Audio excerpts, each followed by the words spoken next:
Portal शिक्षक भरतीमध्ये नवनवीन नियम येतात आहे. रातोरात जी आर निघतात आहे आणि पोर्टल शिक्षक भरती 2022 तारखे होणार आहे की 25 मध्ये अजून त्याच्यामध्ये ऍडिशन होणार आहे. Specially I am talking about 55-60चा निर्णय. याच्याबद्दल महत्वाचा व्हिडिओ तुमच्या आरक्षित कॅटेगरीतील उमेदवारांपर्यंत नक्की पोहोचवा. पवित्र पोर्टल शिक्षक भरती 2022 जेव्हा झाली तेव्हा 55-60चा निर्णय लावण्यात आला.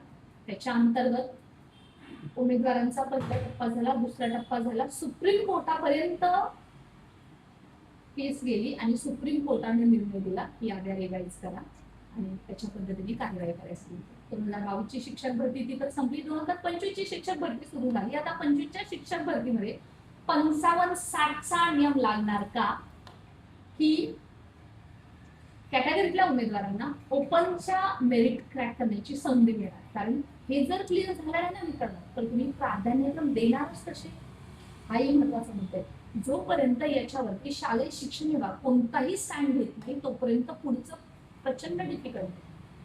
म्हणूनच हे गरजेचं आहे की याच्यावरती क्लॅरिटी असायला हवी. सध्या शालेय शिक्षण विभागानं याच्यावरती कुठलीही क्लॅरिटी दिलेली नाहीये. पण सुप्रीम कोर्टाचा निर्णयाचा विचार करता 2025च्या शिक्षण भरतीमध्ये 55-60चा निर्णय शालेय शिक्षण व क्रीडा विभागाला लावताच येणार नाही. मी ऍडव्होकेट स्वतः ऍडव्होकेट असल्यामुळे हे छाती ठोकपणे सांगू शकते. पण शालेय शिक्षण विभाग सध्या तुम्ही पाहताय सामान्य प्रशासन विभागाने सुद्धा हा निर्णय घेतलेला आहे. बाकी वेगवेगळ्या सर्व सेवा बाकी सर्व होतील. कारण सध्या जरी तो रिव्ह्यू साठी जरी ठेवला असला तरी सुद्धा तो रिव्ह्यू साठी आहे. त्याचाच फायदा घेऊन सध्या ते 2025च्या भरतीमध्ये सुद्धा लावू शकतात. बरं ते लावतील तेव्हा लावतील, ते आम्हाला कधी कळेल जेव्हा लिस्ट लागेल, मेरिट लिस्ट लागेल. त्याच्या अगोदर जर क्लॅरिटी मिळाली तर प्राधान्यक्रम देताना उमेदवारांना त्याचा फायदा होणार आहे. कारण सध्या सगळंच लिमिटेड आहे. जागा भरपूर येतील पण ती जागा तुमच्या कॅटेगरीनुसार तुम्हाला मिळते का? तुमच्या कॅटेगरीनुसार जर एखाद्या उमेदवाराने ओपनचं मेरिट जर क्रॅक केलं असेल तर त्याला तिथं संधी नको मिळायला. बरं ती मिळणार आहे की नाही हे कळायला नको का? कारण 2022च्या शिक्षक भरतीमध्ये अनलिमिटेड प्राधान्यक्रम होते, त्याला कोणतंही लिमिट नव्हतं. आता विथ इंटरव्ह्यू राऊंडसाठी 50 मध्ये तुम्हाला 3च संस्था ओळखतात इंटरव्ह्यू राऊंड. विदाउट इंटरव्ह्यू राऊंडसाठी 100 पूर्ण महाराष्ट्र शिक्षक भरतीसाठी पात्र आहे. पण त्या 100 मध्ये तुम्ही प्राधान्यक्रम देत असताना एखाद्या संस्थेवरती तुम्ही देताय विदाउट इंटरव्ह्यू भरून झाला, तिथे कॅटेगरीचा जागा आहे तर मग तिथं तुम्ही देणार आहात का? त्याच्यावरती जोपर्यंत क्लॅरिटी नाही तोपर्यंत तुम्ही प्राधान्यक्रम तरी देणार आहातच कसे? मित्रांनो, शालेय शिक्षण विभागाने जरी सध्या याच्यावरती चुप्पी धारण केली असली तरी सुद्धा याच्यावरती व्यक्त होणं तितकंच गरजेचं आहे. सध्या तुमचं याच्यावरती मत महत्वाचं आहे. तुम्हाला काय वाटतं? 55-60चा निर्णय या शिक्षक भरतीमध्ये ऍज इट इज लागू होणार आहे? जो 2022च्या शिक्षक भरतीमध्ये झाला होता की होणार नाही, की याच्यावरती आपल्याला ठोस शालेय शिक्षण विभागाला जाब विचारण्याची गरज आहे? तुमचं मत महत्वाचं आहे. कारण मित्रांनो, तुम्हाला शिक्षक व्हायचंय. जर तुम्ही ओपन कॅटेगरीचे उमेदवार असाल किंवा तुम्ही आरक्षित कॅटेगरीचे जरी उमेदवार असाल तरी सध्या नियमानुसार जर भरती झाली ना तर उद्या कोर्टाच्या फेरा मारावा लागत नाही. म्हण आहे ना, कोर्टाची आणि दवाखान्याची पायरी कधी सोडू नये. आणि जर चढली ना त्याच्यामध्ये वेळ किती जाईल माहित नाही. आता तर रिझल्ट आलाय, आता तरी शालेय शिक्षण विभागाला जाग आली का हे आपल्याला कसं कळणार?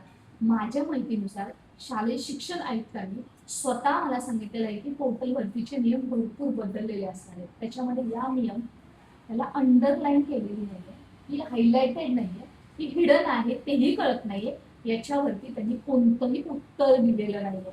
प्रत्येक कॅटेगरीच्या उमेदवारांना माझा हा सर्वांना आव्हान जास्तीत जास्त उमेदवारांपर्यंत पोहोचवा. याचं जोपर्यंत उत्तर मिळत नाही तोपर्यंत पुढचं किती भविष्य आणणार आहे ते तुम्ही विचारता. जरी प्राधान्यक्रम देत असताना मेरिटवरती तुमचा विचार केला जाणार आहे, अर्थात की तुम्हाला डायरेक्ट कॅटेगरीवरती मेरिट विदाउट इंटरव्ह्यू राऊंड मध्ये जरी याचा काही फरक पडला नसला तरी इंटरव्ह्यू राऊंड मध्ये पडणार आहे ना.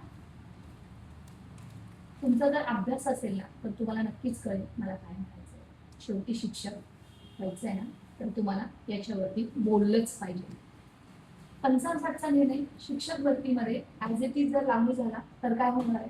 2025च्या शिक्षक भरतीमध्ये, तर मात्र ओपन जे उमेदवार आहेत त्यांना त्यांच्या ज्या मार्क्सनुसार संधी मिळणार आहे आणि ओपनचं मेरिट आहे ते कॅटेगरीच्या उमेदवारांपेक्षा खाली आलेलं तुम्हाला पाहायला मिळेल.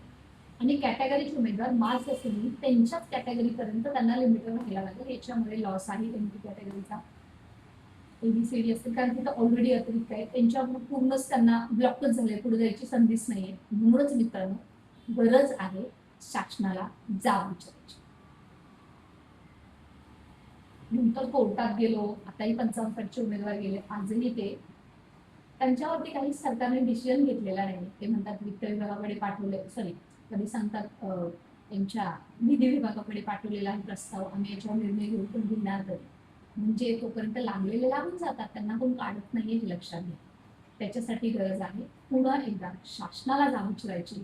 नक्कीच श्युरिटी फाउंडेशनच्या माध्यमातून आझाद मैदानमध्ये आपण जे आंदोलन करणार आहोत हा एक मुद्दा हायलाइटेड असणार आहे. साथ तुम्ही द्यायची, कारण सध्या तुम्ही जसे होपलेस आहात, होपच नाही राहिलेला, तसे आम्हीही अँसरलेस आहोत. आमच्याहीकडे आन्सर नाहीये या गोष्टींचं, कारण शालेय शिक्षण विभाग आन्सर द्यायलाच तयार आहे. तर तुम्हाला काय वाटतं, जाब विचारायला पाहिजे का? कोणत्या जिल्ह्यातून व्हिडिओ पाहताय? तुमचं व्हॅल्युएबल मत याच्या व्हिडिओच्या कमेंट सेक्शनमध्ये नक्की द्या आणि तुमच्या जेवढ्या मित्रमैत्रिणींपर्यंत पोहोचवा. कॅटेगरीचे उमेदवार जेवढा व्हिडिओ जास्त शेअर केला जाईल तेवढे उमेदवार आपल्यापर्यंत जोडले जातील. व्हॉट्सअप टेलिग्राम जॉईन करा, या व्हिडिओच्या डिस्क्रिप्शन बॉक्समध्ये लिंक आहे. प्ले स्टोअरमधून A+ गुड ॲप डाउनलोड करा आणि तिथं तुम्हाला बरेच GR तुम्हाला पाहायला मिळतील, बरेच माहिती निर्णयाच्या माध्यमातून पाहायला मिळेल. प्राधान्यक्रम देत असताना आम्ही तुम्हाला वैयक्तिक एक्सपर्ट गायडन्स करतच आहोत, तो आम्ही करतच आहोत. मेंटरशिप बॅच जॉईन करा जर गरज असेल तर. पण सध्या जॉईन केली नाही केली तरी सुद्धा नियम काय हे तरी कळायला हवं. त्याशिवाय आपण त्या नियमात बसतोय की नाही हे कळणार कसं, याच्यासाठी बोला. चला तर नक्कीच बोलूया आणि तुमचं मत मांडा. जास्तीत जास्त उमेदवारांपर्यंत जेवढा शेअर केला जाईल, जेवढे तुमचे जास्तीत जास्त कमेंट्स असतील त्याच्यावरती आपण ठरवणार आहोत की याच्यावरती श्युरिटी फाउंडेशन काय स्टँड घेईल. तुमच्यासाठी तुमचाच लावा. शिक्षक भरतीसाठी याच भरतीमध्ये शिक्षक व्हायचं ना,